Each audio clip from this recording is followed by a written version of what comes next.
exactly. Yeah, because I think she's going through that Right. journey right now. You know what I mean? So But hopefully, that brings us. They Let's giving get me it. the eye like, all right, bro, let's start. Tremaine like, you'll catch Rob. You'll catch no, the. but a lot You'll of this stuff we gotta. That stuff. That's. It's a I'm good glad segue. it yeah, is yeah, Good because it's segue. definitely gonna connect to a bunch of the stuff we were yeah. talking about for the sure. media and the influence. Bet. So let me go ahead. Let me go ahead and introduce a special Big Rob is what I call him. Rob Hill Sr. What's up, man? What's going on, fellas? Welcome to the I See You Bro podcast. Today we're talking about media's influence on youth and culture. And we thought that you would be a great person to bring into this conversation. Just giving your track record, your all of just who you are.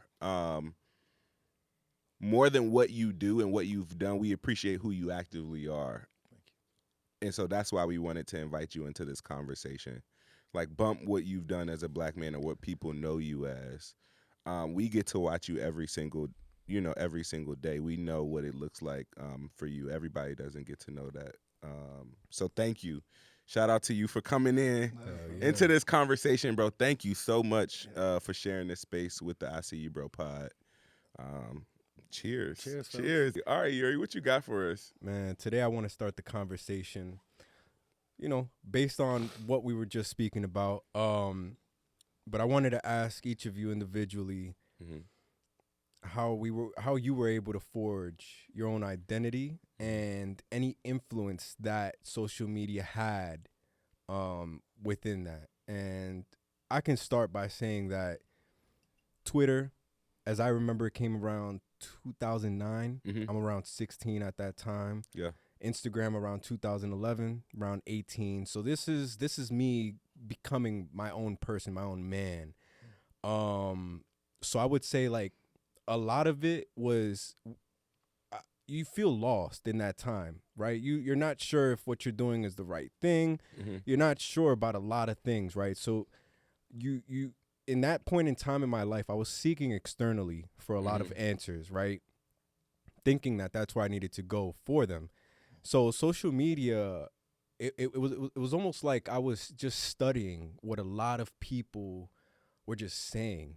Like, how do you carry yourself? What's done here? What's done? And I felt like I would just read up on it. I would look and I would just like discard whatever I wasn't feeling and then just try to apply whatever I felt, would benefit me or was right for me at that time. Now, was it always right? No, of course not. But you learn through that process. So whoever wants to go next, I'd love to learn about like kind of how you were able to like forge your own identity, from your experience in downloading these apps and kind of logging in for the first time into, where you are now. I'll share. I think for me, a lot of my success, right, in my career has come from social media. A lot of opportunities for me have come from social media, and so I think I started really taking it serious in about like 2016, right? And I was gonna start. Vlogging. It was around that age where people had YouTube videos, and like they were like, that's when influencing had become really, really popular from my perspective. And I felt like I was like, bro, that's cool, but like, what if you like actually took that and you told stories about not only yourself and your journey, but you did that for other people. And so that's how I started my first brand. Is I started creating and writing stories about people in the 757 area. Subconsciously, what I didn't know though is that I had figured out a formula to self-soothe. And in the background, what was happening is I noticed that people clapped when you won, and it got a lot of attention. I realized that we lived in a very, very fearful culture. People were not taking chances. So me taking a chance meant that I was in the top percent of I possibly was gonna win because wasn't nobody doing it. They was Exactly. afraid, right? So I knew that if I continued to win, I would continue to get claps, right? It wasn't until recently that I figured out like, yo, bro, like you outside of what you're showing people, outside of your wins and your accolades, in this identity that you're showing people, you're still good enough outside of that, right?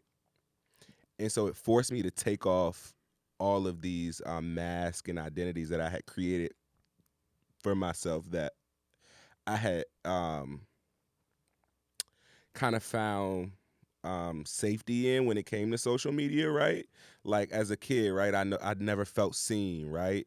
And so I was able to create this world for myself or this identity for myself in this space. I was good at it, being able to tell a story, right? That's a gift of mine, right? And so social media, it has been a beautiful part, right?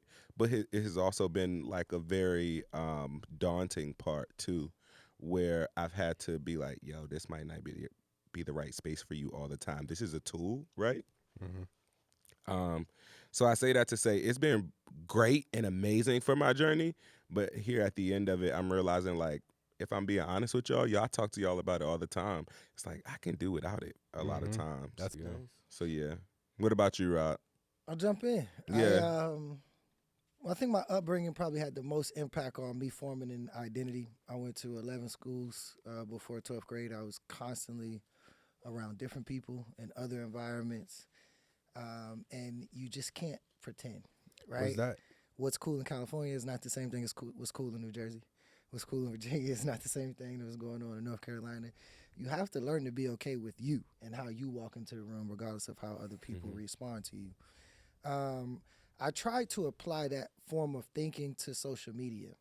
My identity in real life, I believed up until that point, was somebody who brought some energy, right? Somebody who was positive, somebody who could lead, somebody who was well read, somebody who had a pretty good memory and could contribute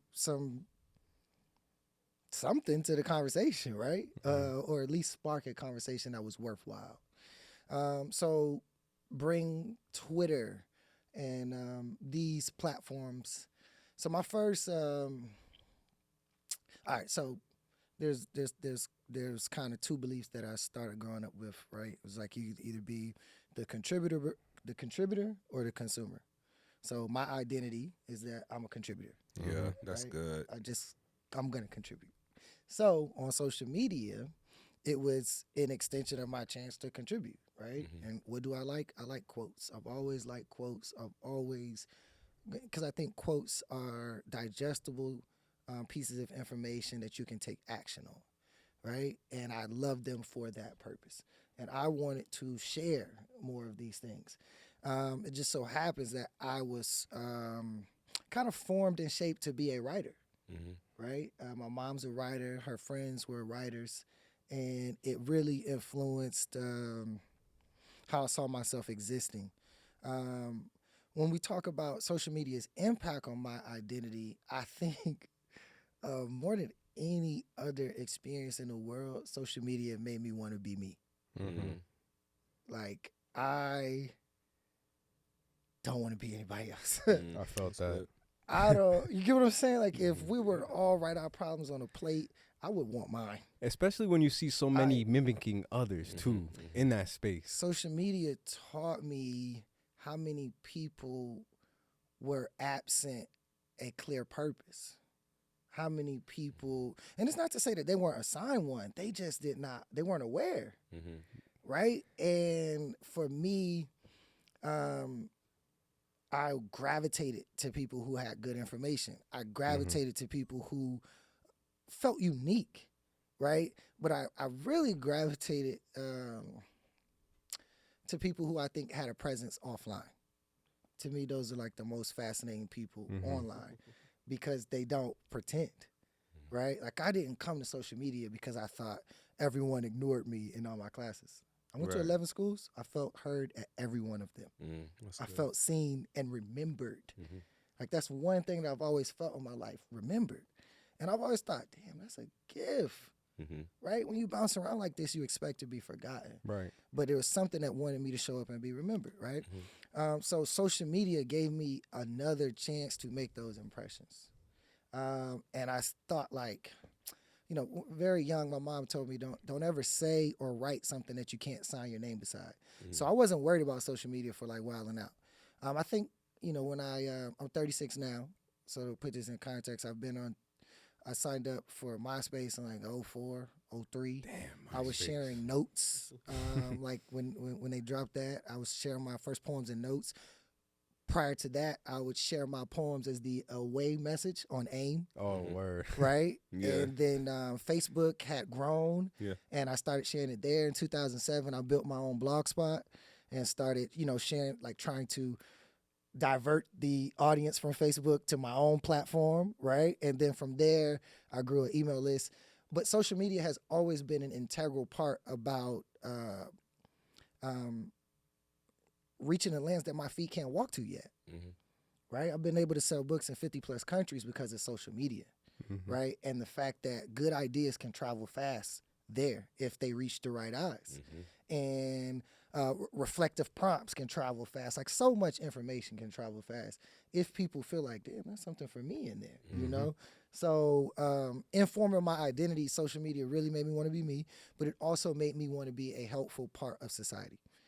Like it showed me where I could fit, where I could solve things, where I could speak up a little bit more, where I needed to show up a little bit more, which conversations I don't need to fan and flame, right? Which conversations, like it just, I think social media just gave me a view of one of my generation, but also of like the pulse of the generation, right? And I think lastly, I say it made me want to be me because I think that in modern times there is a social media personality, right? And it's like you got all of your ideas from tweets, like you got all of your style and personality from what you think is the Instagram aesthetic or thought process. And I think that that is just so detrimental to like our overall development, because the thing that makes us beautiful, people are trying to dull it out now, right? So I again, I'm not a anti-social media. I think it's really good when you know who you are. Yeah. I think it's really good when you know what you want to learn. I think it's incredible when you have a purpose and you want to connect with like-minded people. Yeah. I think, you know, it's dope for those things. I think it can be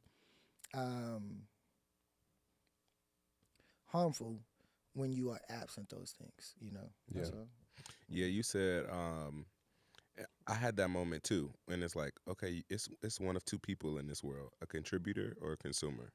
And I am a consumer, but I'm definitely it's like I'm going to put more into this. I'm always going to deposit you know, more.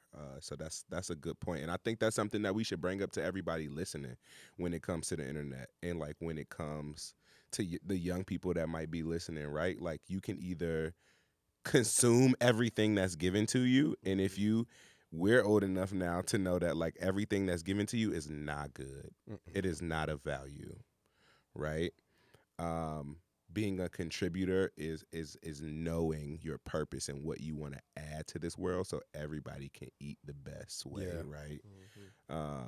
And so everybody that is like trying to figure out their journey on when their place in social media, it's like understand that you don't need to take in everything, and you only need to put out what you absolutely feel like you're led to. Yeah, because I didn't even start contributing until I got to that point, like, oh, I know what I want to do. Right. You know what I'm saying? Like, exactly. that's when I'm like, okay, I'm going after this type, you know? But until then, I was just a student. I was observing. I'm like trying to figure out, not to go too deep because it goes into another question, but what's your perspective, Mars? What was it like for you? Yeah, Mr. Yeah, because you I'm out here, approved. bro. Yeah, You're Mr. yeah. Popular right now. Right. Yeah, and that You're a walking ticket. that- bro. Exactly, that exactly. kind of actually is a testament to kind of how it influenced me or my journey. Because you see, I'm kind of late to the party, shall we say, but it's right on time for I me. wouldn't say I that. guess my journey, but I didn't have my purpose on what I wanted to contribute, right? And I also didn't really care to contribute. I was more Mhm. so consuming. I used social media as a youngster, say I can say youngster now. Basically, like you said, aimlessly, just trying to maybe a thirst trap here, maybe a Mhm. what are they doing over there, and kind of just a way of communicating just goofiness, right? Mhm.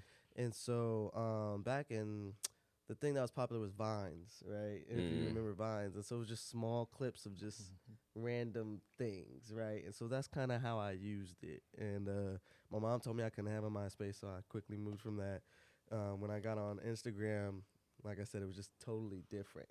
I was more so the people that you said you like to gravitate towards more. What are you behind the screen, right? And so I guess I was more so a healer in that purpose that I didn't really know until now, and now I can harness it to use it for social media. But I was a DM guy, you know what I mean? Like I would make people feel good differently outside of social media, and people would gravitate towards that energy. So it's actually pretty weird. I mean, I never really used social media until recently, like I do. And I said, I guess I use social media to help others feel good about themselves, and that's kind of really what I harness it for now.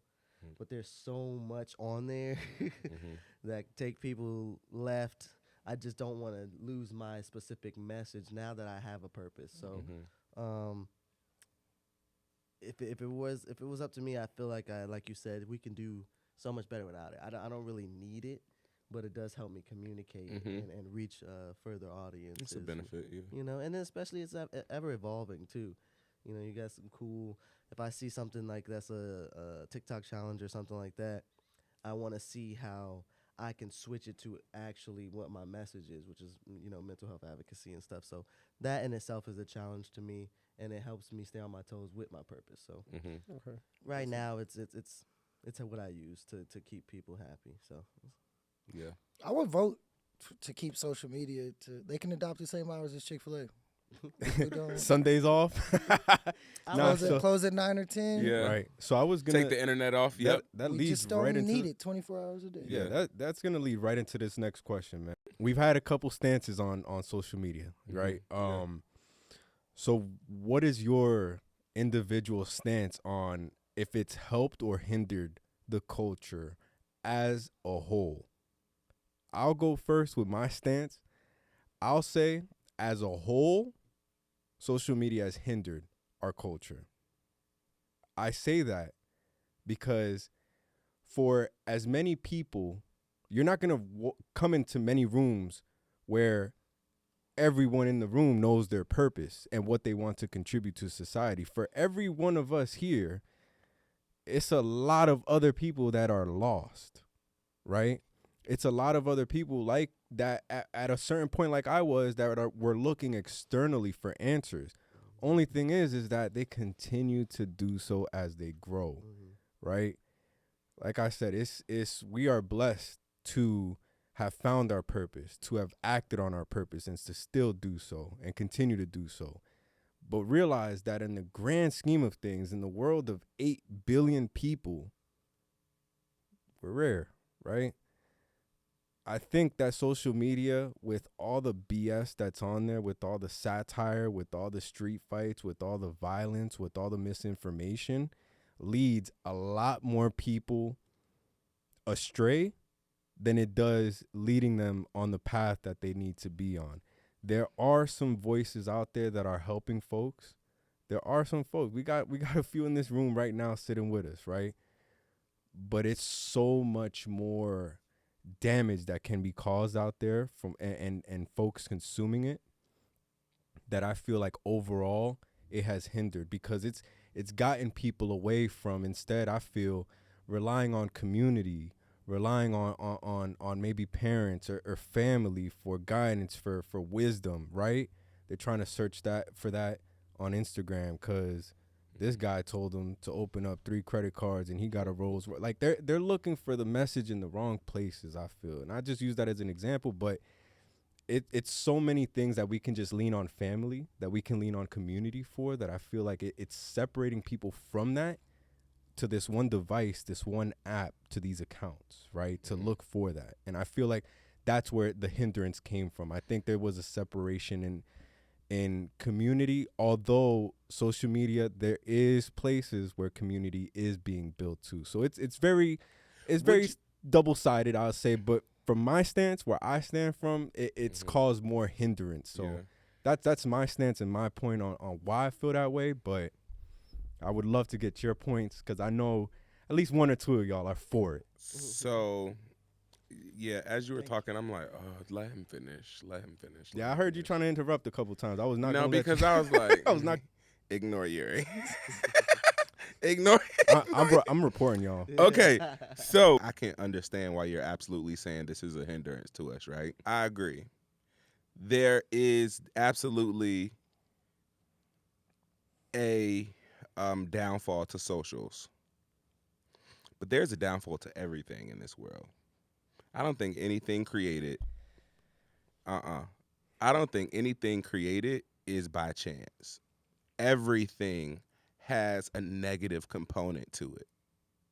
And because this is something that's so new, like it just said in this article, that was the early 2000s, right? That's how we should be approaching this, how we should be using this is still developing. Like, and if you like notice, even when it comes to porn, right? Like porn dominates a lot of the internet, a lot of social platforms, right?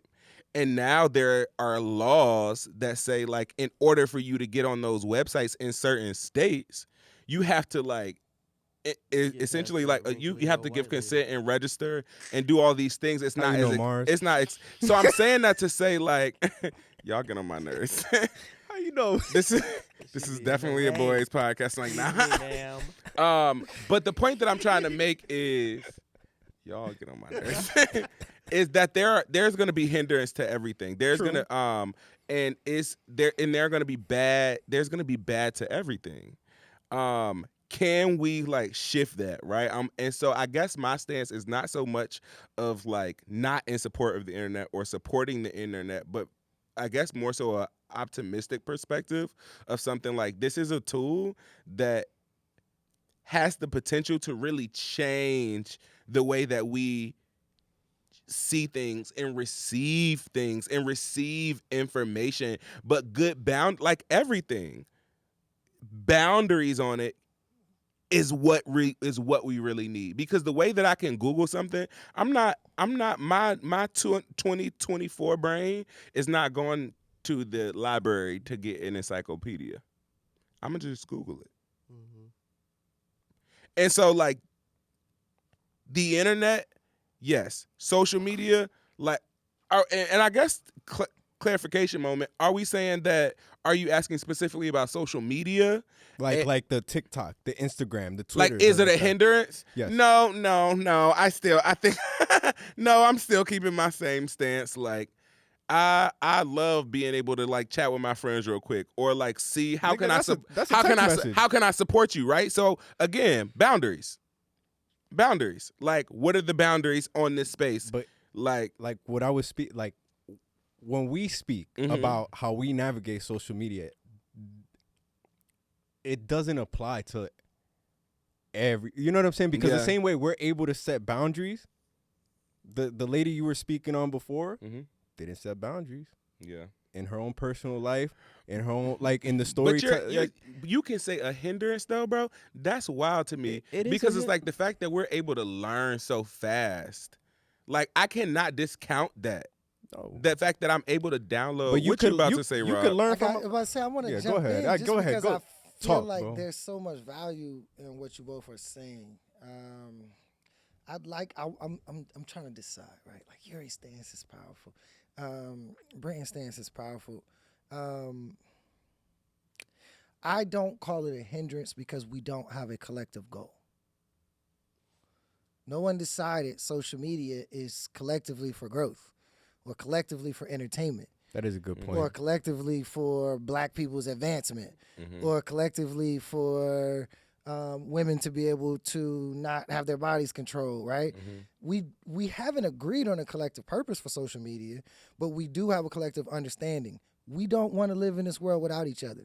Mm-hmm. We don't want to live in a world where there are no ideas exchanged, where there's no funny things said, where there's no reflective moments, where there's no spirituality being exchanged. We don't want to live in that space. I have a question. And I think that Finish off. and I think that it's not a hindrance just because of that, right? Because some people need it for entertainment. I know the people who, pass jokes and memes, and that helps them get through a job they may not love, right? And I think that that is important and that is valuable because not everybody is going to have the privilege of loving what they do, but that does not mean that their job doesn't serve a greater good, right? So even the people who are doing stuff that they hate, I need them to be able to get through it in a way that benefits us, right? When I was in the military, I did not love the job. I knew I needed to perform it at a standard, right? That would keep my family home, would allow a future, some different things. You get what I'm saying? So I don't call it a hindrance for that. I also, on the other side, I'm a glass half full type of person, right? So I want to see the benefits of a thing. And just because I saw people misusing a spoon, I wouldn't say it was a valuable utensil, right? And I see social media similarly, right? People have a tool that is vast, that is dynamic, that moves at the speed of light, that crosses international boundaries, that weaves in between age groups and all types of dynamics. And some people just don't understand the full power of that tool. Yeah. So seeing it being misused, I try to deal with it the same way I would interact with a sick person, which is without anger, with patience, with understanding. Drop right? say you sick. And no, not just, but I'm saying like, I do think there's a certain element of sickness that is attracted to people's despair, that is attracted to hate trains, that is attracted to just ganging up on people because you don't like how they look or you don't enjoy their features, or they may have done something that your friend didn't like, right? And then now that there's this year's worth of attacks, I don't agree with those yieldings, right? But I don't agree with those in any setting, not just on social media. I do see some harmful aspects, and they are very hard to ignore. So I'm there with you on the ideas that could be exchanged for our greater good. I do think that we are maybe underestimating the value of that, but also just like overcalculating the time we have to deal with and fix certain things, right? And I think that some of the urgency I hear you express is important and should be encouraged, right? But it's also like, I like to ask people, why do you think it took Moses 40 years to lead the people, right? It's probably because he had to go back and convince some people to keep walking. Right. It's probably he had to go back and remind some people what they were leaving and where they were going to, right? I think that sometimes wildernesses are hard to navigate, and that lends to your point. This is still such a new technology. We are still, like you interacted at it when you were a teen. I interacted with it when I was in my early 20s. Some people interacted with it when they were in their 30s. Some people, like it was a guy in my class, he was born in 2002. He interacted with it like when he was like 8, So, yes, can I talk about all the things I dislike seeing on social media? Sure, but I would just be talking about TV. I would just be talking about certain aspects Video of society games, all that aren't shit, filmed on the regular, right? Because I don't, like I see how GTA can consume people's time, but I don't get the interest in just robbing people all the time. But I'm from a neighborhood that's not fun to me. Yeah. Do you get what I'm saying? Like Yeah. so, I just think that us as a generation, we're going to have to ask ourselves some very specific questions about where we want to be on the other side of all this. Yeah. And go ahead, Mars. No, You didn't ask your question. Oh. but I didn't mean get to. a So question. before I ask the question, is my stance comes, then that urgency comes from We're 20 years in now. Early 2000s, 2024. This is an extremely powerful tool. Can be used for good, bad, neutral, whatever. My sense of urgency comes from the fact that I feel, one, the trauma that black people as a whole and just immigrants in this country as a whole faced, right, has been passed down generation through generation. It's something that still not been healed yet, right? Social media, we live in an information surplus as well. Yet reading comprehension, writing comprehension is going down in a lot of areas in this country, right? And you can pull up the statistics too to see it. So it's just like it's not being used for what it can truly be used. That's where I have a problem with the content creators. That's where I have a problem with just it as a whole. And maybe it's because I have kids, and that was the question. Like, do you feel that the perspective changes when you have a little one? Because the shit I see, I'm like, boy, he's not seeing this, right? So it's like my urgency comes from the fact that, nigga, we not gonna live forever, bro. We're not. So when is it gonna be time where we're, as a collective, we're like, look, this is a powerful ass tool. Black people are scheduled to have a net worth of $0 by 2050. It's probably gonna happen before that. When are we gonna use these tools for our benefit? Like, when are we gonna use these tools to create the communities that we've been longing for? Like, what are we doing? You know what I'm saying? So that's where it comes from. I See You, Bro is brought to you by City Center at Oyster Point. Discover the peninsula's best kept secret at City Center at Oyster Point in Newport News. Experience their growing culinary scene with new restaurants such as Satay and Amaro Italian Bistro, or grab small bites at Tinto Wine and Cheese. City Center regularly hosts events like free fitness classes, open mic night at Cure Coffee, and Latin dance night at Salsa's Mexican Grill. You can even treat yourself to some self-care at the Eyelash and Eyebrow Bar, or catch a movie at Cinemark. There's also the Contemporary Arts Network Gallery, a haven for art enthusiasts. City Center isn't just a hotspot. It is the up-and-coming foodie paradise and Peninsula's best-kept secret. Whether you're going out for date night or family-friendly fun, City Center is the gem you've been looking for. Stop by and discover why City Center at Oyster Point in Newport News is your perfect destination for any occasion. For more information, check out their website, citycenter@oysterpoint.com, or give them a follow at citycenter@oysterpoint. These are powerful questions, but there's a lot of nuance that goes into that. Yeah. I don't believe that black people just wake up. How can we underperform? Nah. You know? Yeah, I know, I but don't it's believe just that like we wake up. I feel like I Thinking- beg to differ. Well, I beg to differ in see, that. but Not specifically like that, but I agree with him. So look, Get close to your mic. I can't so hear you. let me say it this way. All right, so I'm not on the fence, but I'm on the same side as Yuri as how it hinders us, right? With everything through your life's journey, you should come up with the pros and cons list, right? Yuri said something obviously that a lot of people won't get, and a lot of people will call cocky or whatever. We're rare, okay? Even in the black community, we're rare, right? Men community, we're rare. We're thinking about our journeys. We're thinking about how do we evolve, how do we help humanity, right? And that's why we stand out. That's why we're here today. Unfortunately, there's not too many like us because of that rare kind. And so why I'm on this side and why I'm saying I beg to differ is because when do we ask these questions? I've been asked, anytime I pose questions like that to people, they're like, well, that's just the way it is. Well, when does it stop being the way it is? You have to ask these questions, and then you have to act on these questions, right? So like I said, once again, with anything, you should have a pros and a cons list. When you have more cons on that list than pros, take a look at it, right? And so if you want to talk about social media's influence or hindrance on black men as a whole, here's what I'll say. This is my 3 ideas, is that there's focused on the emasculation of black men, right? They're going to portray a culture of disrespect, sex, and death on our black men and our culture as a whole. And they have right? successfully. And very successfully. It's subconscious now.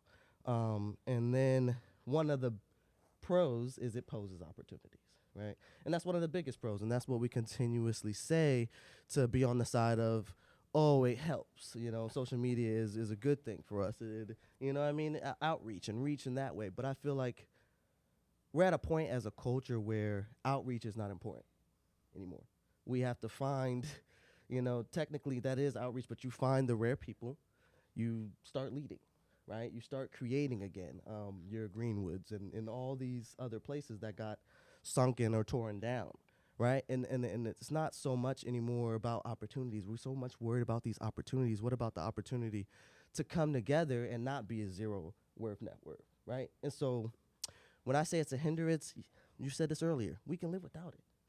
We really can. And as you're saying, yes, this stuff is new, right? But all your statistics point towards cons. And I've done these research because when I was in school for psychology. Well, that's all that I've done research no, I'm not for. saying I've Because done you know plenty. me, No, I I'll got get you. the statistics. Hey, But I've done plenty, and it's on video Okay. games. we could do episode Okay. 2 when It's you got on- the other one. Right. Okay, all of I them. hear what y'all say. I'm gonna let And you. so- I'm gonna let you and finish. so I'm not saying that Mhm.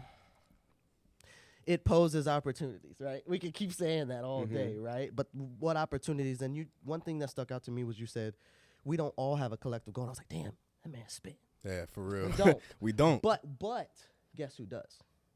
The people that own Instagram, the people that own Facebook, the people that own the social media platforms. They have a collective goal, and that's what they're showing us, right? And that's what they're able to successfully give to us.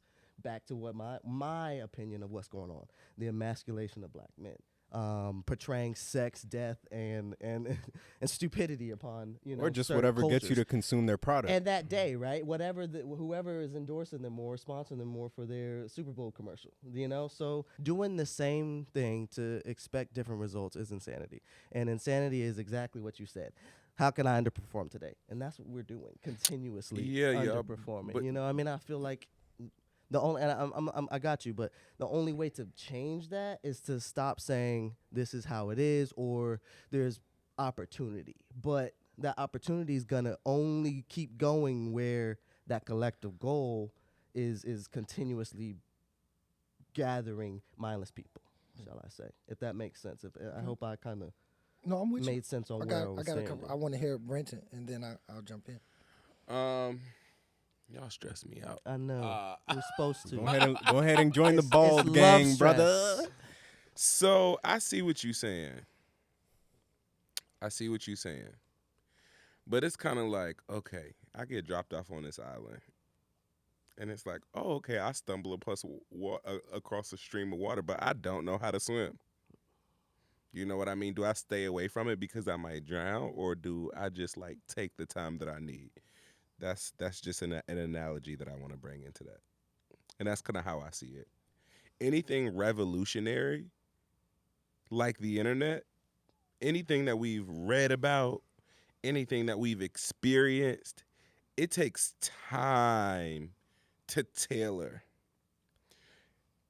How much time? But also,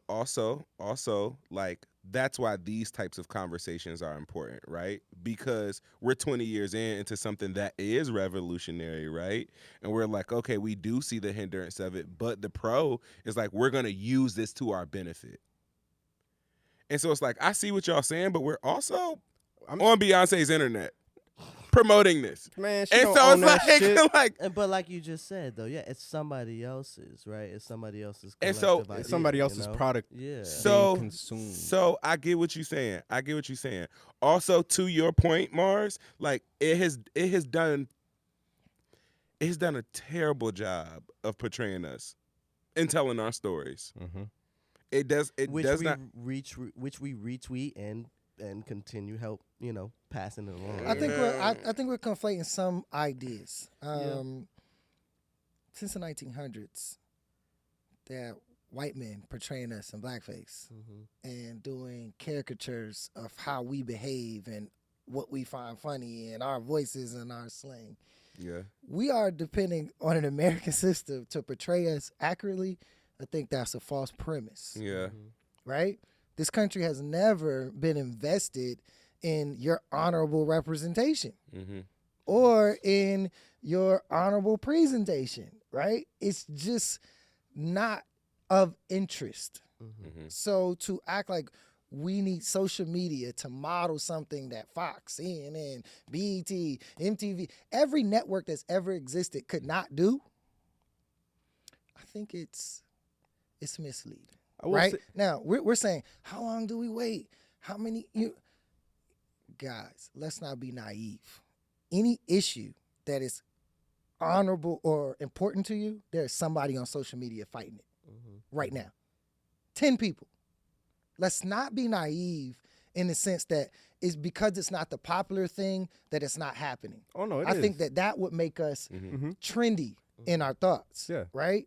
I also believe that the A Course in Miracles talks about the power of the mind, right? And the mind is so powerful, you can only misuse its power, but you can never diminish it, right? Social media, we are just misusing it, right? But I think that misuse causes us to diminish what it really is, and I don't think that we should be diminishing what it is just because we've seen people misuse it, right? And when we just really talk about like our representations of us and all of that things, it's like Mother Teresa says, if you really want to change the world, go home and love your family. Mm-hmm. So this idea that there needs to be this critical mass of everybody saying, boom, we solid. Guess what? It's still going to be some people who are pretending. It's still going to be some people who are just doing it because it's trendy. There's still going to be some homes left unchanged. So until we really accept that social media is not the leader or the safeguard, it's neither one of them.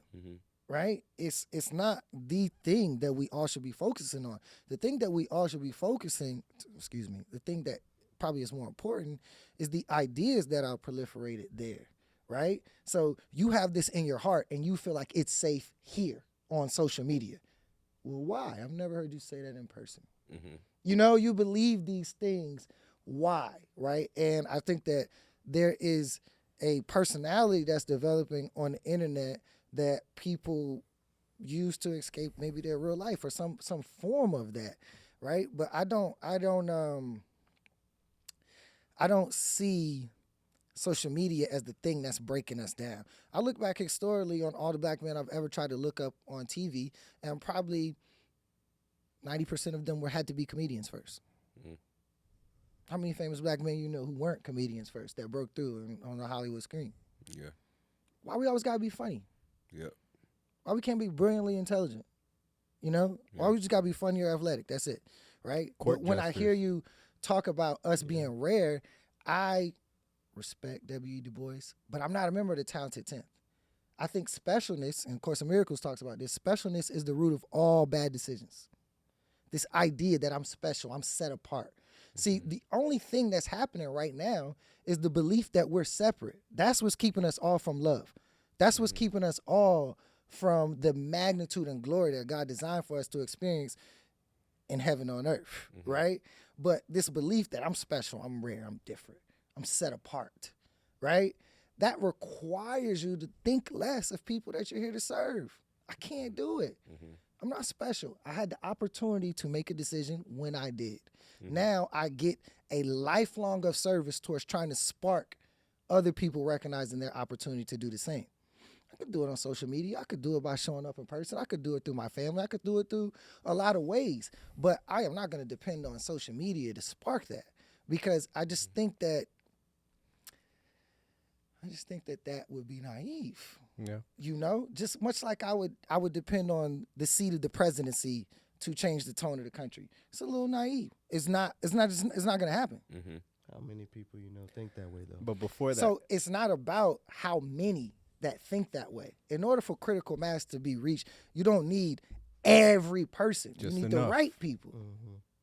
You get what I'm saying? Listen up. I And agree. you that's so kinda where I've traveled the from rare was from coming Toronto to you know? Johannesburg to California to New York, and I've seen the right people in all types of environments. I do know that maybe they don't have all the resources. I do know that, you know, when we talk about us uplifting, it's like, all right, we'll start another Greenwood, right? But even the Greenwood that Killer Mike and them started is founded by white investment banks. Boom. The Freedman Bank that was, you know, that got robbed and that we started. SBF? White investment banks. That's why they were then able to take it and bankrupt it, right? When it started exceeding their stuff, they didn't reward us by giving us lower interest, you know? So this idea that, why are we not thinking about the greatness? I think people are, but to act like life isn't really happening, right? Like there are people who literally go to school for 20 years to study how to keep us in this predicament, Right. to keep us talking about the same things, to keep us concerned with the same things, Applied And that's to- why I bring up those to questions, package baby. the new products, right? Yeah. But you bringing up those questions, there's one main thing that we all as leaders have to hold on to, which is you cannot antagonize and influence at the same time. Yeah, but when I say rare, it's not to diminish anybody that we're serving. You understand It's what I'm to saying? say, take a look around at your families. How many of those men are truly living their purpose? It's not many in mine. So Well- when I say rare, it's not to say I think of myself more than them. It's to say, as I stated before, we're blessed That's to have gone through the journey to find ourselves in this predicament where we found our purpose through our life's journey. Many didn't get the opportunity. Yeah, I was about to say, We I have think- people that didn't make it to 21, 25, 30. They didn't get the opportunity. So we are blessed. And that's where I say rare, because through life circumstances, through upbringings, through traumas, through death, a lot of people don't get that chance. So I say that to uplift us, not to diminish others, but to say that it is great to be in this room, in this space of people that know exactly what the fuck they want to contribute to society, whatever that is. What is the thing that we have that the people in that generation didn't? Social media.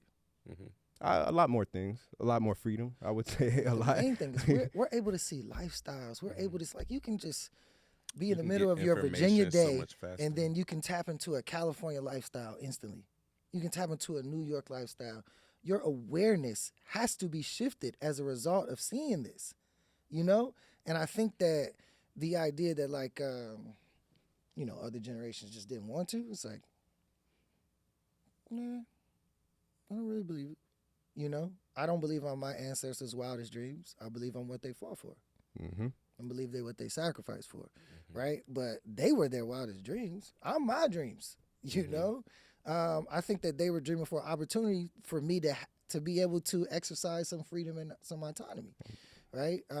But I think that in me doing that, one, it needs to honor the past, but also it needs to just make way for the future. So I don't want to believe social media is going to be a part of their future, right? So it's like, how can I get you to see it in a way that is constructive? How can I get us to use it in a way that's constructive?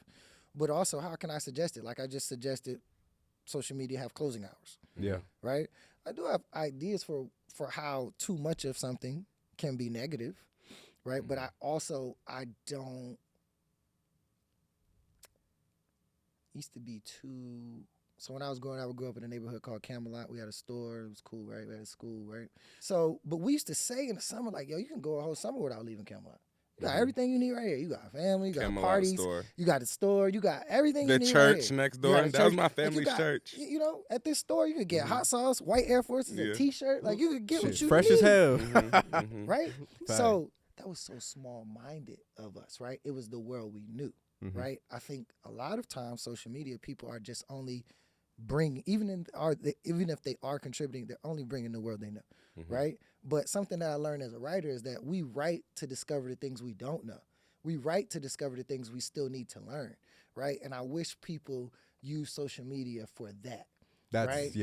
to discover more, to evolve more, to bloom, right? And I think people now are using social media like, oh, I'm angry. Let me go on social media and look for another reason to be angry. Right. Now let me find a quote that excuses my anger and completely blames it on everybody else who makes me mad. And then now let me find something else, right? And it's just Let me leave a negative comment here on something that I don't like. You know, Can I ask y'all a thing. question?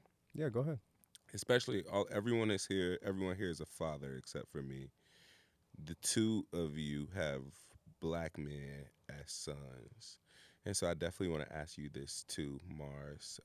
What are you telling and what will you tell your young people when it comes to social and not only social media, right, but just the internet, right? Like that's a good fucking like question. Rob, what are you, because you have a large presence online, what does that conversation look like in his development?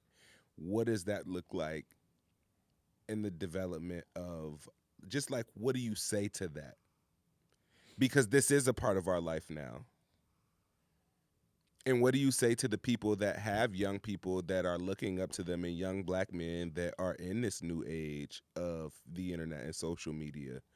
What advice do you give to them? For my son, I try to make it less about social media and more about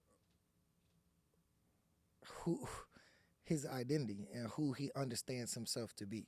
Yeah. I think that in the Matrix, Morpheus, he says, somebody responds to him like, not everybody believes what you do, right? And he's like, my beliefs don't require them to, right? And I just thought it was an eloquent response because I need my son to know that your beliefs are yours. You may try to share them on the internet, but you don't need everybody to confirm them. You don't need to fit in on the internet to be loved, right? And I think that when you talk about the vastness of that conversation, it's not a one-time thing. It is something that's a part of them. I did not have social media in high school, right? So when I left school, unless you lived out my neighborhood, it was over with. You weren't in my world, right? Now these people can exist in your room all day, 3 a.m., 2 a.m. It's a different existence. So the goal for me with my son is, one, to hear him out, but two, to monitor his consumption, right? One, what are you watching? Why are you interested in that? How do you feel when you consume that, right? What does it make you think about afterwards, right? Did you know, I try to present like scientific facts and stuff, right? So did you know that if you had a game and you were to stay off of social media for that hour before game time, that you would be calmer, that you would respond quicker, that your cognitive ability would be more polished, all of these things. So my goal is to just try to stir up things that we can talk about when it comes to social media. Word. My goal is to trust my parenting and know that my kid is not going to operate outside himself in a way that's detrimental, right? Should he do that,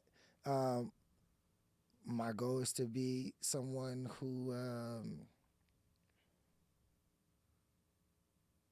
responds appropriately and not someone who responds with my own ideas and beliefs. You know, I do not know how I think his generation is going to be bored with social media. I think they really like YouTube more than anything else. You know, I don't think that they're going to love it and be fascinated with it in the same way that we are, because they're not going to be the daily active users. They be deleting posts, right? They can have a basketball season and delete every picture before track season. So they just operate differently when it comes to that. And then, you know, they really helped me understand that the internet is like really fake. You have a 14-year-old with like 4 accounts. Yeah. You got a backup for his backup for the backup For the fence stuff, for the you get what I'm saying? Yeah. It's like, so it's just so wide and rangy. But I really think that it's an ongoing conversation. Yeah. As my son ages, as things happen in the world, as I see different things, because he loves TikTok, right?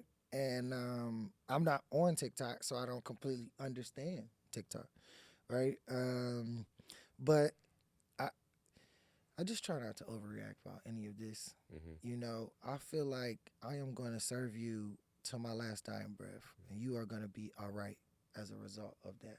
And the mistakes you make, I am trying to provide a cushion that builds up your resiliency, right? And outside of that, I try not to make it such a thing, partly because I am popular there, right?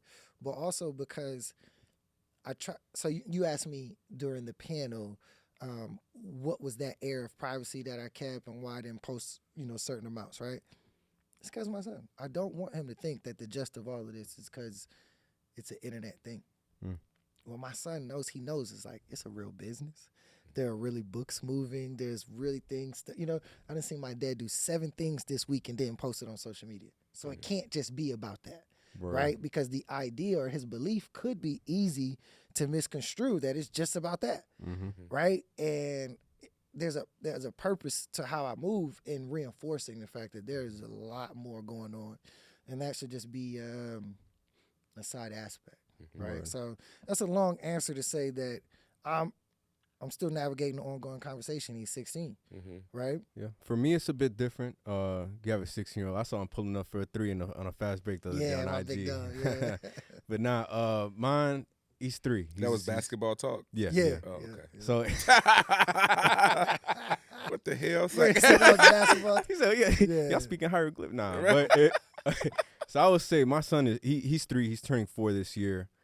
So my big thing is more so leading by example, because he's learning to be human through me, through his mother, right now. So it's not so much talks about social media because he's not exposed to it. He doesn't know, right? So it's more so just leading by example. And what I mean by that is whenever I'm around him, being present, putting my phone down, being present, making sure that when he speaks to me, if I'm on my phone, it goes down in my pocket somewhere, but just not giving him half-ass attention, right? Being very fully present. Yeah. To your point, he is 3. We do screen time. We limit it. It's 35. It's 30 minutes to 45 on average a day. 30 to 45 minutes on average a day of TV time, right? All educational. He reads books like a madman. He will go through English, Spanish, it doesn't matter. He will read books, and we love that. And we just try to instill a lot of playtime, a lot of things that we just don't want him to just sit around and just be watching TV, because I've had some family members that do that, and they are very, very heavily into social media, into their phones, right? Because as you said, it's like, I don't want to misphrase your quote, but it's like how they grew up and what they grew up knowing is essentially the traits that they're going to continue to carry into adulthood, because 90-something% of what we do every day is what we did yesterday. Habit, yeah. You know what I'm saying? So it's more so having him explore his creativity at this point. This morning, he had headphones on. He was listening to a kid's audiobook playing with Legos, right? So it's like giving him some type of consumption in media, but that's very educational and beneficial for him, so that when he is consuming media on social media, he's looking for things that are educational,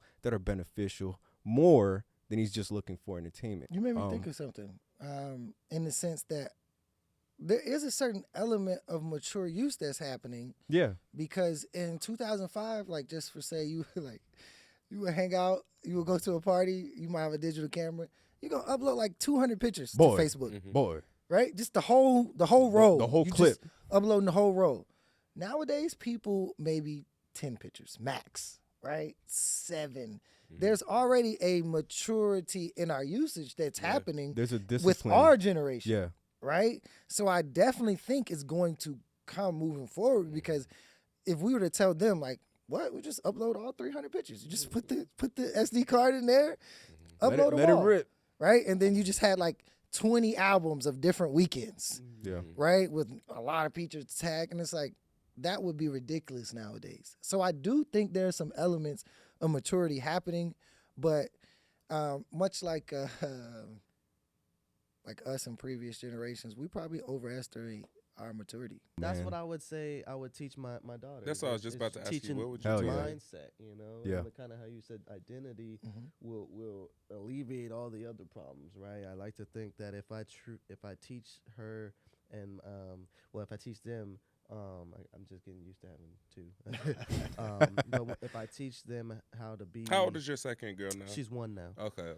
She just turned 1. So, Hey. but if I teach them how to live, they can live without me. So if I'm gone tomorrow, this is why I'm telling you. This is why I'm teaching you this. So, yeah, I mean, as a whole, I can't really say that it is a hindrance, because that's, like you said, it's a choice for that person for something to be a hindrance to them, right?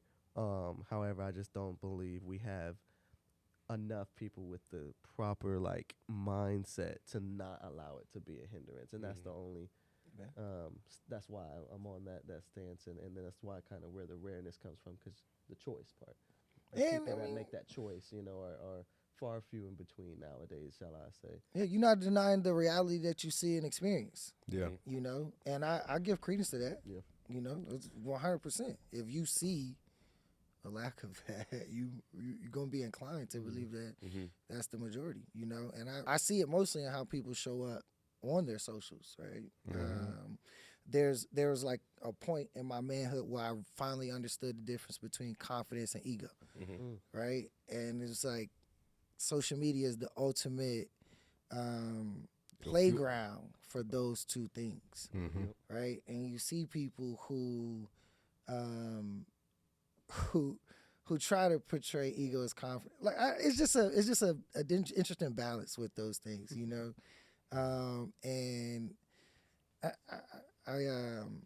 when we talk about our kids and how they should navigate, I just think that is something we should stay impressionable and moldable about, because the way we see it just might not be how it really is. I See You, Bro is brought to you by the CAN Foundation. The CAN Foundation is an arts nonprofit organization founded by artists for artists. The CAN is dedicated to building sustainable careers for the creative class through artist development, arts education, and public art projects. By creating a community, they empower artists, foster creativity, and contribute to the sustainable growth of the artistic ecosystem at large. To learn more about the CAN Foundation, visit their Instagram, Contemporary Arts Network, or their website at thecontemporaryartsnetwork.com. I was gonna ask, because this goes right into this. How much do we play a factor into the state of the youth and the culture, the people that come after us? Undeniably, we play a huge factor. When we talk about the way social media is impacting the youth, it's huge. But to me, that's why I say the youth are underserved, because all they're getting is our fear and our complaints. And they're getting bombarded with this, and that is not a comprehensive way of looking at life. Right. That's It's what not we even got, a too. complete picture, right? It's a bullying, so to speak, right? Because I think that's what they're experiencing. So when I think about like today's 18-year-old young man or young girl, and they're looking at social media influences, and they see the 50-year-old man doing the same thing the 25-year-old man is doing, I think that there is going to be some conflict, right? Confusion. And there's going to be some confusion, right? But there also may be a complete turn towards apathy, like forget it all. I'm not interested in any of it. It doesn't matter. Nothing's real. Right? And I think that's probably the worst, in the sense that we get to influence whether there is a hopeful generation or not. We get to influence whether, because right now, if you ask young, like it's very wide, but if you ask young people about marriage, they're like, forget that. I can do my own thing. You know what I mean? But is that from experience, or is that from Because being of videos like bombarded that, with people's fears and people's unprocessed horror crap stories and their horror stories, right? Now, how many people are telling stories just to fit in? Right. Now, how many people are exaggerating their traumas to have the worst pain? Because no way to fact we check. don't just want to be hurt; we want to be the most hurt. Right? Like, yo, you ain't been hurt like me. Oh, you went through that? Nah, I went through this, and if this. you've ever been to rehab you or think AA you think you meeting, felt pain? Right? So it's like Yeah. we That want to takes a while. outdo. And when I think about that, I think that is completely irresponsible to the youth. Yeah. Right? Because way before social media, we had Flavor Flav. They was wilding out. They was doing their thing, right? So I don't think social media makes people act like that. Maybe cameras do, right? I'm not sure. But I am aware of how the things I repeat will impact the young people following me. Yeah. How the things that I give life to will impact the young people following me. I have to ask myself, what were my motives? What were my true desires? Where was I with my self-esteem? I am confronted with a whole clash of thoughts that challenge my personal trust, right? We should not cast the world off as untrustworthy just because we have experiences with mistrust.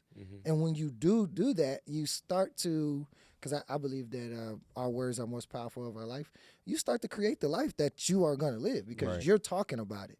You're saying it. I can't trust anybody, so guess what? You will attract people who betray your confidence. You will attract people who conflict with your beliefs, right? You saying that I can't believe in everybody. Everybody just out here negative, and you will attract people who complain to you. You will attract people who misuse your time, right? And misuse your energy. You will be drained, right? And that's why I am just very conscious of this, because when the Bible says it's a living word, it's not just biblically. These are living words, right? And we have the real-time opportunity to change, the real-time opportunity to course correct, right? And the one thing I promise my son nowadays, is probably bigger than any social media conversation, is that I refuse to be a robot.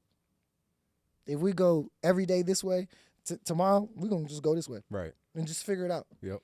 If we, I refuse to be a robot, And I think that a lot of this programming, the ease of convenience, it's turning us into like autopilot in the worst ease of way. Convenience. Yeah. Autopilot in the worst way, One of the biggest, I guess, initiatives of 2020.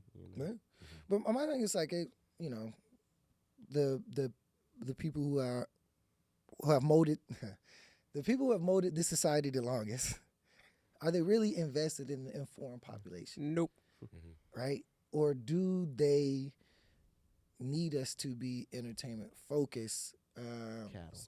right? So that we can continue as we have. Right. Right? Or do we have the choice to see differently into the youth? Right? Because we are aware of how we were seeded into and some things we believe. I don't know if you all were told, but when I heard Tupac say, and though it seems evident we ain't ready to see a black president, at the same time, people in my family were saying, you got 2 strikes against you. You black and you a man. You know what I mean? Right. So you need to exist in this world in a different way and all of that. So it's like these things have kind of been on us for a long time. I don't know if social media is going to alleviate them more so than we are, right? But to kind of bring that point to a head,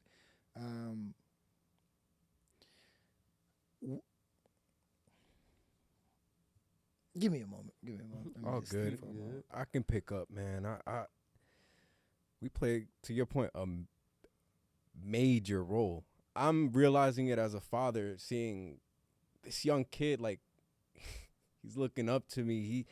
I go to fix my shoe while we out in public. He's going to fix his shoe. You know what I'm saying? I'm walking a certain way. He's going to walk the same way I'm walking. Like, he's learning to be a human through me, right?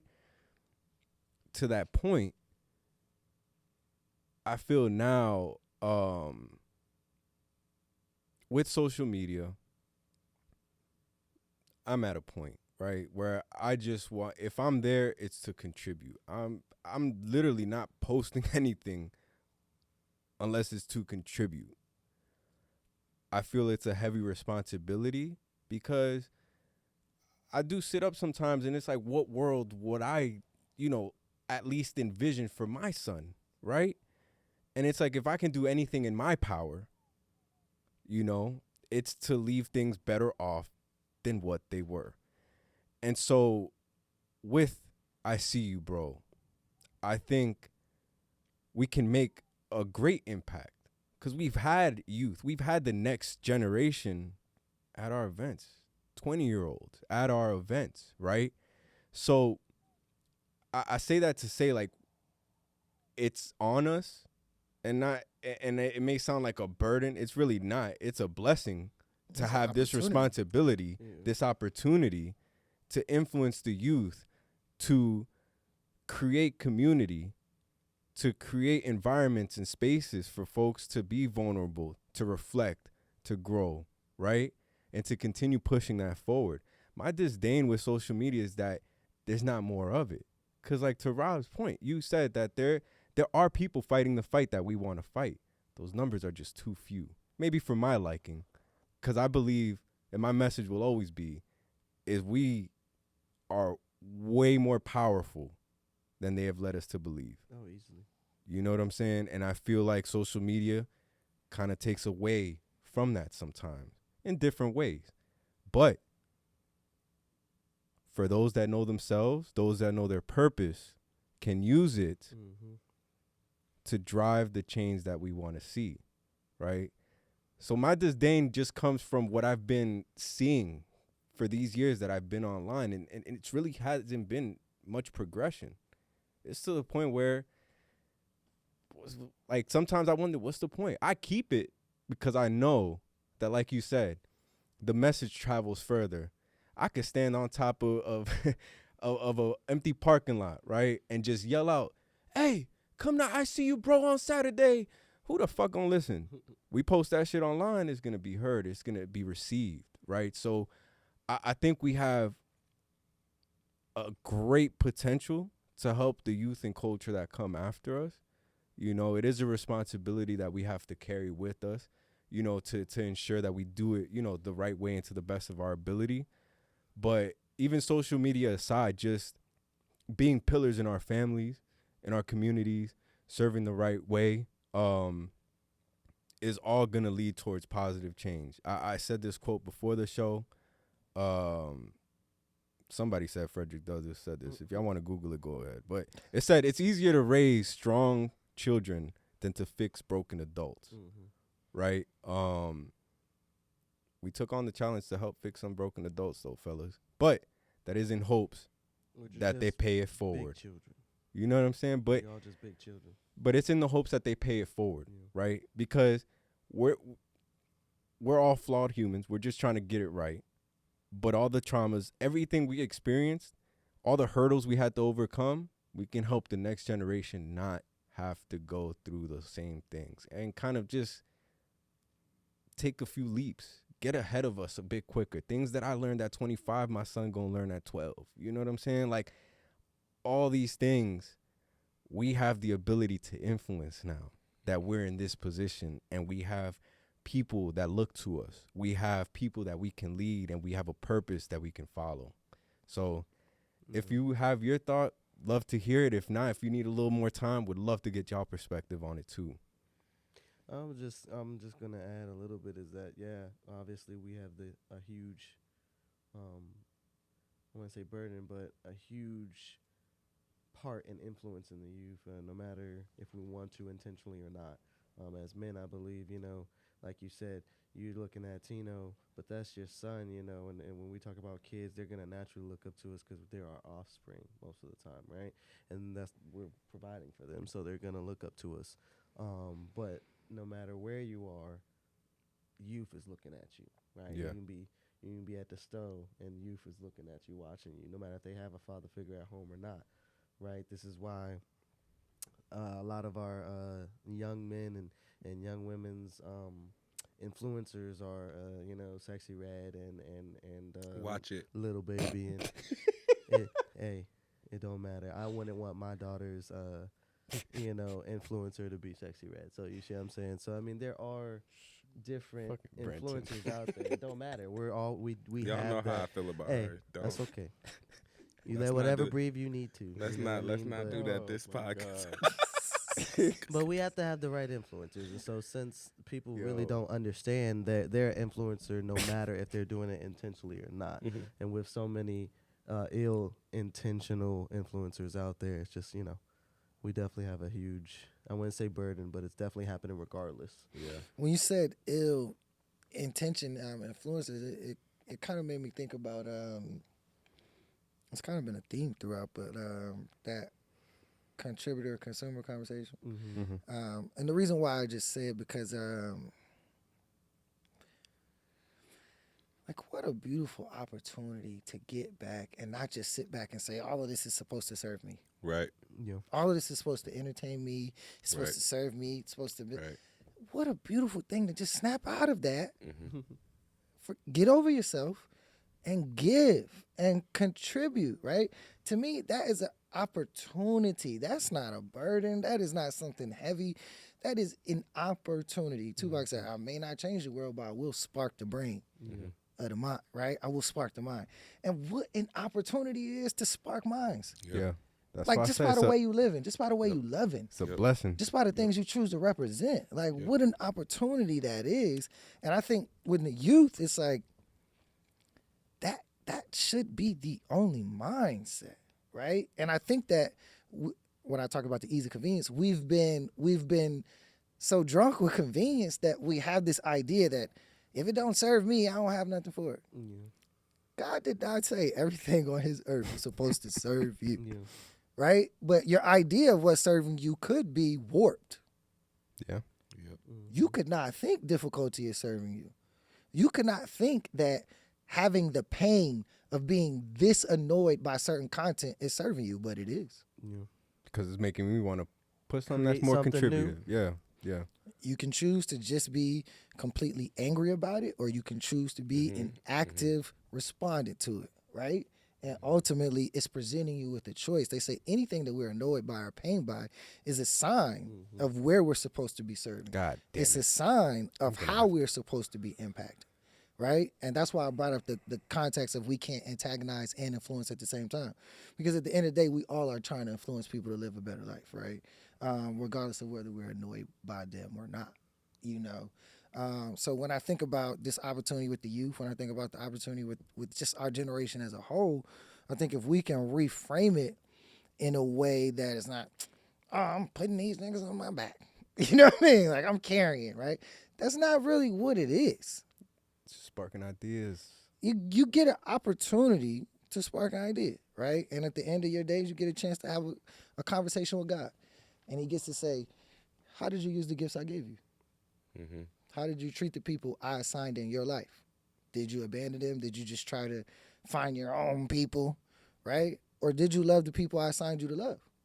Did you serve the people I assigned you to love, right? And I think that these questions are important because they can't be answered on social media, Yeah. right? Yeah. For sure. That's been a present in an active lesson that I'm learning. What is What it looks what that looks like.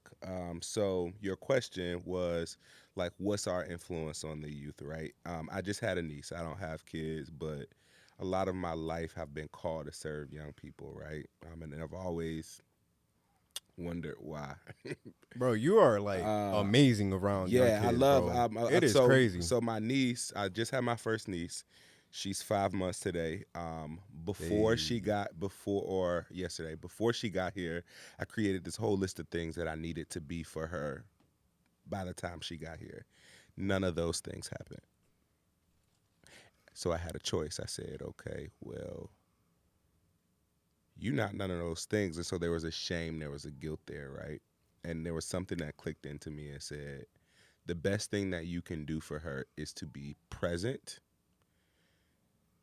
and to show her how you live and how you love. And that is going to be the best thing that you can do for her, because essentially what you're doing on the other end, the other option, is to force upon this facade of a blueprint. I went through that almost before I had my son. And the internet will tell us that we have to do this in this certain amount of time. It has to look this way. You have to like be healed from these things in order to be acceptable or be considered Black excellence. And it's like, I can't do that to her. And I can't do that to myself. And I can't do that to the people around me. And so it's been a consistent challenge every day to say, the best thing that you can do to have influence on not only the young people around you, but the adults around you is to show them how you live and how you love. And so my challenge every day in that has been to be like, respond how you really want to respond. Don't respond from a place of how the culture teaches you to respond. Or don't love from a reactive or a transactional place. Like, be human and present. Like, tell people that you're sad. Let people know that you hurt them. If you want to talk to them, call them. If you're not your best self, but you still want to be around, still show up and be present. You know? And so Speaking right now, yeah. that is what my hope is. That's what my purpose is right now, because I think purpose changes as you change and as you evolve. And so Well, would you think like purpose change or how you serve that purpose changes? Purpose can change too. Okay. I just wanted to clarify that. I think that my purpose has changed based off of the season that I'm in and where I've gone through, because there's an overarching purpose, right, for me, but there are different things that I'm like working towards in that season, right? Makes sense. And so I think the overall purpose for me, right, like is to live and to love and to be present and to know God. That's my purpose. Does that change and the expression of that change every season? Yes. That's fair. For sure. Yeah. Can I ask you guys this question to wrap us up? What advice would all of y'all, because like you said, this is the conversation has now turned into when we talk about the media's impact on culture and youth, we now have the conversation about identity and purpose. What advice would you give to the listeners, to people that are listening, when it comes to they may be struggling with their place in culture and what their thing may be? I talk to a lot of people and they're like, I don't know what my thing is. And they oftentimes I challenge people, especially being someone who is public, right? I often kind of discourage it. I'm like, yo, your expression doesn't have to be seen, right? And so it's like, look at him getting rid of the competition. No, I'm just like, nah. It's because if you know me, it is no competition. It's like, nah. No. So like, what advice would you give to people that like are having a hard time, like just finding their place in culture or their place of impact, especially when we live in a culture that says, if it ain't seen, it ain't valuable? I would say as somebody that absolutely does not care to be seen, but will probably end up in that place somewhere or another, clearly, because we are on camera. But I will say it's at one point I did care about being seen because I wanted to be seen, right? I wanted to feel like I was seen, right? But that came from feeling lonely, right? Not feeling like I had community or just people around me at that time. What I will say for advice for those having trouble, just figuring out their place in culture and society, and just even if they're lost in terms of identifying their purpose or their own identity, is just, if you're having trouble and you're currently on social media, you're currently consuming social media or life through other people's eyes or experiences, take a step away from it for a second. Even if it's on a daily basis, like, give more time to yourself than you are to social media in this very time, right? Use that time to really discover who you are, right? Ask yourself certain questions in terms of like, what am I good at? What are my skills? What do I believe my gifts are? Once you uncover what you feel your gifts are, it starts to lead you down this path I like to do this. I like this. This is easy for me. Right? It's easy for me to get up, present, tell a story, and connect with people. Why? Because that's a that's a gift. I've been blessed with that, right? Mm-hmm. You've been blessed with the gift to write and relate to people, right? In a way that you've been doing it for 10 years. That's not easy, bro. You've been doing 10 plus, right? It's not easy to do that, right? It's just we all have gifts. Brenton, you have this energy, man, that spreads throughout an entire room. Thank you, bro. It's crazy. Mars, you give so much sometimes I wonder if you're giving enough to yourself. Like, and that in itself is a gift. You know what I'm saying? Because sometimes you're probably running on fumes, still giving, right? But it's just, I say that to say it's like really take time away from viewing life through other people's lenses and figure out what you would like your life to look like through yours, right? That's through your good eyes, advice. That's right? good. And that's the advice I would give. 'Cause that's definitely something I wish I would have heard. Shit, I had to figure that out. But yeah. Can I jump in? Oh, yeah, go let's ahead. do it. Yeah. Wherever you're sitting. I took this course in New York a few years ago. Mhm. It's called Momentum Education. It was a great course, but there was this big banner in the course, and what it said on the banner was, "What are you pretending not to know?" And I thought that was such a foundational question. So the Damn. person who does not feel like they're fitting in, the person who does not have that sense of belonging, what are you pretending not to know about yourself? Are you pretending to know that you're not in the right environment? Are you pretending that you don't need love? Are you pretending that you don't know your real gifts and your real purpose?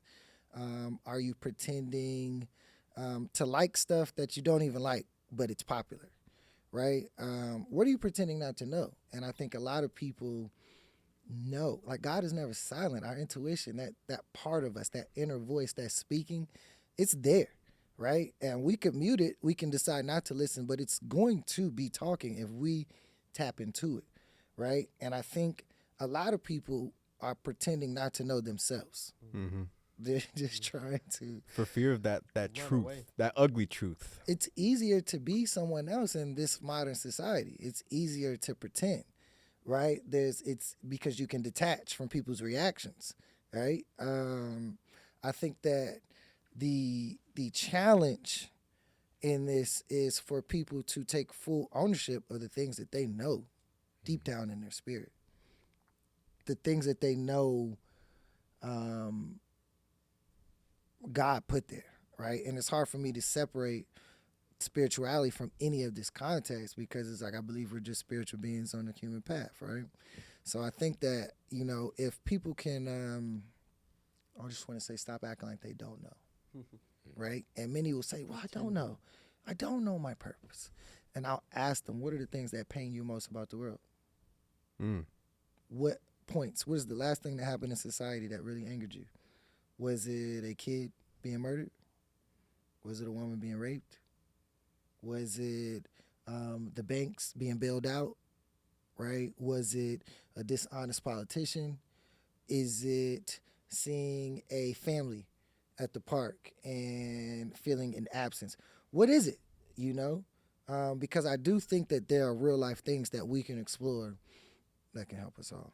So anybody who, like I said, is that sense of belonging, it really is a perspective issue, right? And most times you just have to ask people, like, why do you want to be separate so bad? Right? Like, why do you need that so bad? And what is keeping you safe as a result of keeping these ideas? And what can we do to help you release some of these things that you've probably been holding on to for a long time? That's probably the advice I give to somebody who said that they had some trouble in the belonging aspects, right? And then along with the tangible things that Yuri said, right, which is zoning out, not being so consumed with that. Of course, I would suggest that.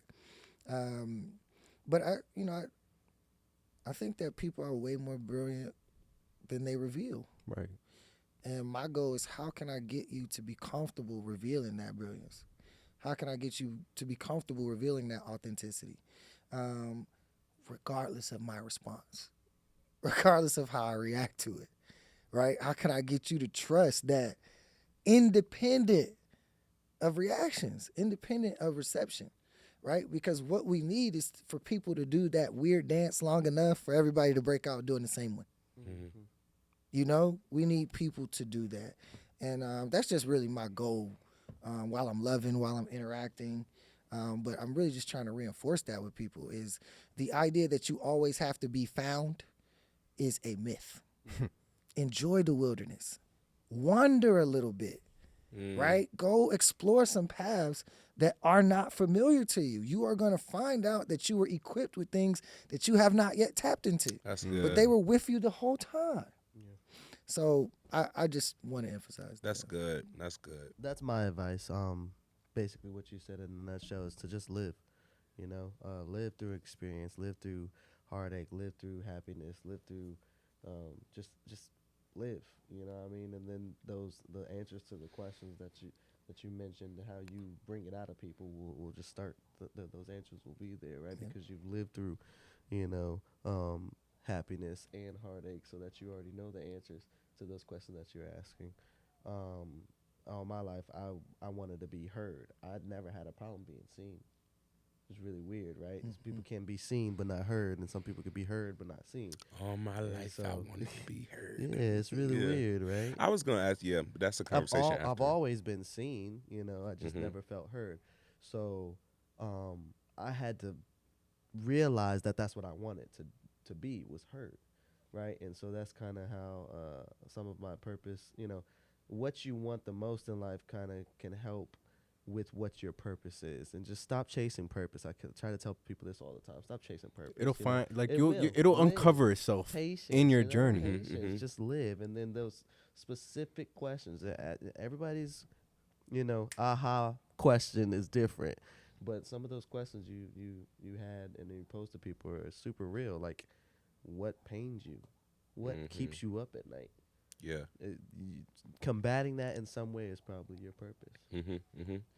I heard somebody say, if everyone likes you, then you're not being your authentic self. Yeah.